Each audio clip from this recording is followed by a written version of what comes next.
Ben Drowned is arguably the most famous Legend of Zelda creepypasta to date. It's been kicking around for a long time, allegedly created by an author the name of Alex Hill, aka Jadusable. It's a story about a Majora's Mask cartridge that's haunted by a boy named Ben. So for those of you unfamiliar with it, here's the story, made up of a bunch of posts that start on September 7th, 2010.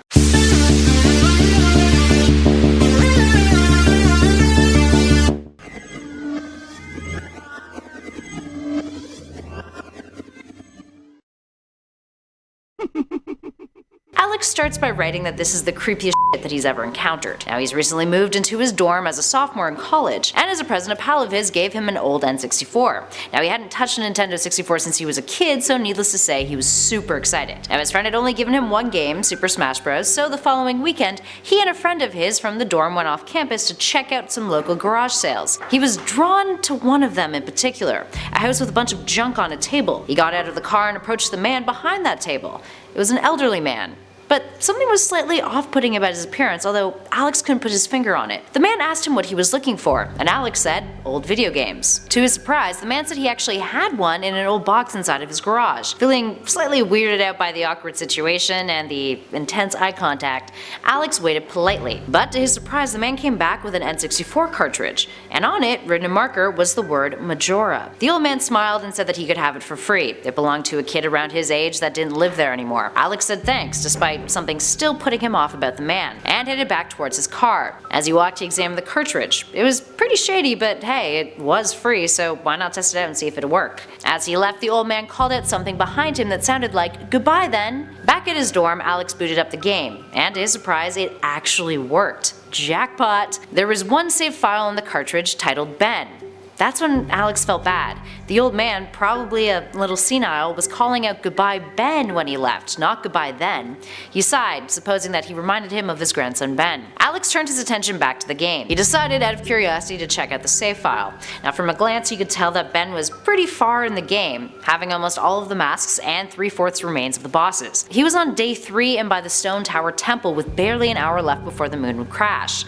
What a shame that he'd come so close to finishing the game and never did. Alex exited that save file and started his own, calling it Link, out of tradition of course. As he played the game he noticed that everything was really smooth. No textures were out of place, there was no minor hiccups, it seemed really polished all things considered, and a little bit better than what he remembered. But there was an odd occurrence that kept happening. Some of the NPCs in the game would refer to him as Link, while others would refer to him as Ben. After a while Alex was slightly creeped out by this, so he went back into the menu of the game and deleted the Ben save file, hoping that this would solve the problem. It didn't. And at times NPCs wouldn't call him anything at all.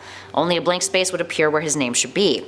Irritated, he shut off the game and went off to do some homework. Now the next time he picked up the game, he was working his way through Snowhead Temple. Running out of time, he decided to try the 4th day glitch. It's an infamous glitch that, if timed correctly, makes your counter disappear and essentially gives you another day in the game to finish whatever it is that you were doing. As he triggered the glitch and was exiting the astronomer's telescope, he was surprised to find himself teleported to the Majora boss fight room, with Skull Kid hovering in the air above him. Now right before he was about to shut off the game thinking it was some weird glitch, a text box appeared that read, "You're not sure why, but you apparently had a reservation." Now this text wasn't supposed to appear there, only when you get the room key from Andrew at the Stockpot Inn. Now he eventually managed to get out of that room and away from Skull Kid's ominous stares. He ported to some kind of weird Twilight Zone version of Clocktown. And something was off. He felt overwhelmed by a feeling best described as a wave of depression. He was not a depressed guy, so it was kind of strange. There were no NPCs in the town either. The music that was playing was the Song of Healing, but played in reverse, and it got louder and louder as he went, just looping over and over. Now every time he tried to leave Clocktown, the screen would fade to black and then he'd find himself in a different part of Clocktown. His ocarina didn't work either. Weirder and weirder things kept happening until finally, Skull Kid appeared and attacked him. This was not in the game that he played years ago as a kid. Link's body horrifically exploded into flames and he died. The camera tilted to reveal Skull Kid and the screen faded to a message that read, "You've met with a terrible fate, haven't you?" He was then kicked out to the title screen. His save was no longer there. Link was replaced with the words, "Your turn." So, Alex selected it. It brought him back to where he had died on the clock tower rooftop with Skull Kid hovering over him. Freaked out, he just reset the N64 and booted the game back up. When he got to the title screen, there were now 2 saved files.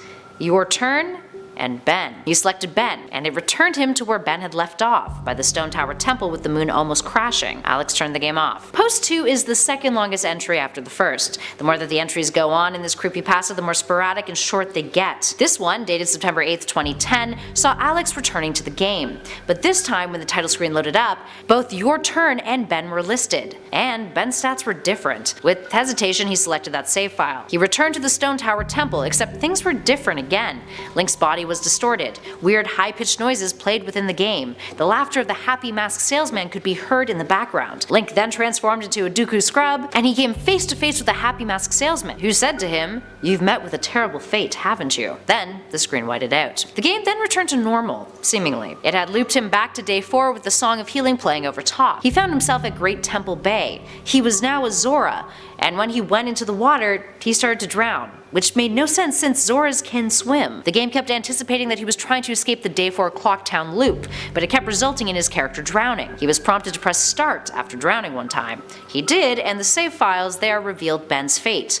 One read Ben, the other drowned. The next several entries are scattered. Alex continued to play and witnessed weird events. At one point, a clever bot began to chat with him on his computer, and based off the things he said, Alex gauged that the clever bot was actually the ghost of Ben. He began to fear that Ben wasn't just contained to this cartridge of Majora's Mask, but that he may be out in the world. Alex began to upload some of the strange occurrences that he witnessed in the game to YouTube, and he tried to copy files from the game onto his computer, ripping them. His next few entries contained bits of writing that read, "He isn't responding to me on Cleverbot, it's just giving the generic response it usually does." And another one read, "I think Ben is mad at me." Alex recounts his dreams in his entries, where events and NPCs in the game have started to seep into his sleep. "You've met with a terrible fate, haven't you?" He sees the happy masked salesman's smile turn into the most horrific smile that he's ever seen. Then at one point, Alex claims that Ben won't let him access YouTube, and that the air in his dorm is becoming constrictive, and that he doesn't think that he's alone. His last note says to not download any of the videos that he had posted on YouTube about the incident, or any of the files that he had ripped from the cartridge. The final entry makes it clear that he plans on burning the cartridge and destroying his laptop,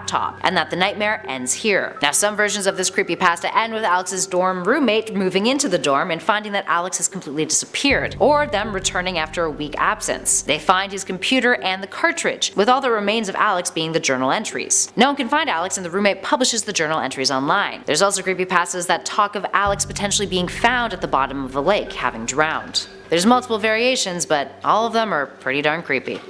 So, there we have it, friends. This pretty much summarizes a lot of the creepypasta, but for the full pasta, you should definitely give it a Google and read it in its entirety, especially those of you who really love Majora's Mask. If you dug this video, spread the love, hit that like button, and be sure to check out the playlist currently flashing on your screen for more creepypasta videos just like this one. In the meantime though, thanks for watching.